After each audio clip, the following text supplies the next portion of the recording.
Nag-top trending sa social media at sa World TV premiere sa Voltes 5 Legacy ang hashtag Voltes 5 Legacy TV Premiere. Gani nakaani kini og mga positibong reaksyon sa mga netizens, ilabi na ang mga Voltes 5 fans. Lakip sa nakadaig mao sila si Kapuso actress Sanya Lopez ug Rochelle Pangilinan. Si Matt Lozano kinsa nagda sa papel ni Big Bert sa Voltes 5 Legacy, di makatuo sa mga maanindot nga komento nga nadawat gikan sa mga netizens.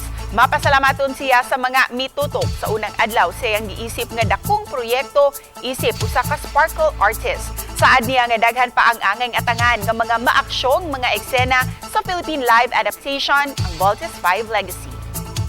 Sa lahat po ng mga taga Cebu, maraming salamat po sa patuloy na pagsuporta at pagtutok sa bawat episode ng Voltes 5 Legacy. Marami pa po tayong aabangan, marami po pong mangyayari at ayun po, lahat po ng ito ay para po sa inyong lahat.